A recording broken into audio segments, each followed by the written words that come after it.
Mystery Theater. Tonight, we're journeying to the ancient Middle East, where we will find Astyages, king of the great Median Empire. One night, he dreams that his daughter Mandana is urinating in so copious amounts that Lydia and all of Asia are flooded. Did I do that? Oopsie. He decides to consult one of his magi about this disturbing dream. The Magus tells him that Mandana's son will one day overthrow not only Media, but all of Asia. So instead of marrying Mandana off to a Lydian of high rank, he marries her to Cambyses, a middle-class Persian. Later, Astyages has another disturbing dream about Mandana. He consults his magi again and is told that his dream has the same meaning as his previous one. As soon as Mandana has her son Cyrus, Astyages takes him from her. Here is where our story begins. Harpagus! Yes, Your Majesty? Let me make my will known to you, Harpagus. I have a mission of great importance, which I am bestowing upon you, and whether you accept it or not is not a choice.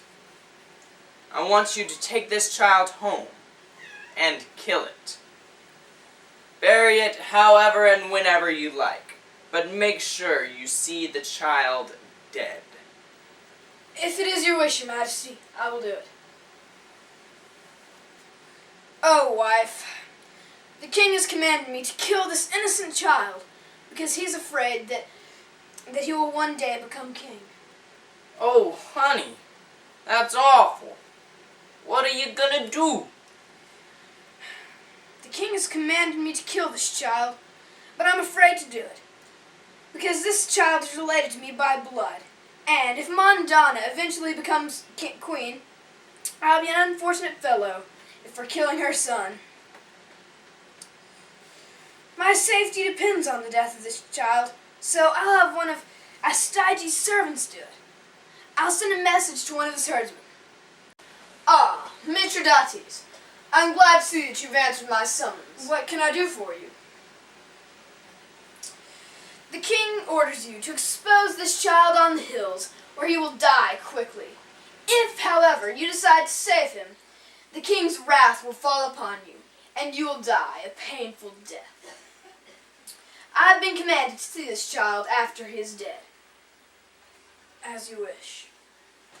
Sino, today when I visited Harpagus' house, everyone was wailing, including this child who is so finely dressed. Harpagus told me that the king commanded me to kill this child. So I picked him up and started walking off. And as I was leaving, a servant told me who this child is. This is Cyrus, the son of Mandana and Cambyses, the grandson of the king himself. Please, please don't kill Cyrus. I'll do anything. I can't, woman. They'll kill me. If I don't kill this child, I will be killed. There's no need to die. Today, my child, our child, was born dead. If all we need is a body, we can give our child to Harpagus. Then we can raise Cyrus as our child, and our real child will have a burial fit for a king. And from this desperate situation that both I and this poor little baby are in, we can salvage the best of both worlds. Okay, we'll do it. Here's the child you wanted dead, Harpagus. I exposed him to the elements until he died. Good. Now let's bury him. Hey guys, what do we want to play? Let's play king. It sounds great. I vote you king. No. I want to be king. Too bad. I vote myself king too. I've been elected. Now, you go get a weapon. And you start taking an inventory of our army. No, I want to be king. This is insubordination. Seize him.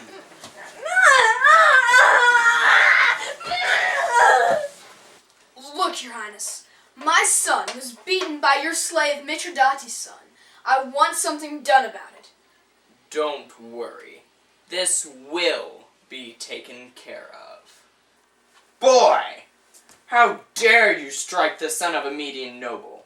How do you justify this? We were playing a game. The boys elected me their king. And when I gave an order, they followed through. All but the one. So I beat him. Punish me if you will, though I have done nothing wrong. Your answer astounds me. How should you answer thus? You, a common slave. How old are you, boy? 10 years old. And how came you so to look so unlike your father, Mithridates, and so like...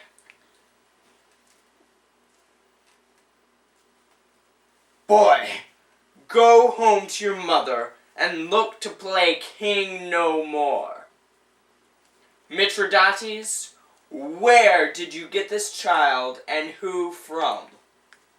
He's my child. My wife gave birth to him. You lie. I am no fool. Do you want me to drag the truth from you? Shall I call my guards? He is not my child. Harpagus gave him to me, and I took him as my own son. Is what this man says true? Did you give him the son of Mandana? Yes, Your Highness. Well, I am glad of it. The vision of this dead child, my own grandson, has haunted me this 10 years past. I am glad for your wisdom, Harpagus. Will you join me in a banquet of celebration tonight? Yes, my liege. Good. I am glad of it. Now, your son. He is about Cyrus's age, is he not? Yes, my king. He may prove a good friend to my grandson Cyrus. Send him before you to the preparations for the banquet, so that I may meet him. Yes, Your Highness. It was exquisite. Compliment your cooks for me. What about your meal, Harpagus? How was it? It was excellent, sire. The meat was so tender and so juicy. Indeed, it's not beef. Yet, it didn't taste exactly like mutton. What was the meat, sire? Show him what it was.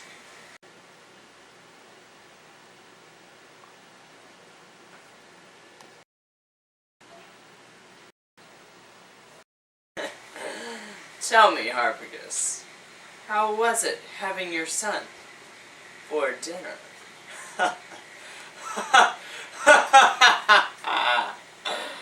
Poor Harpagus.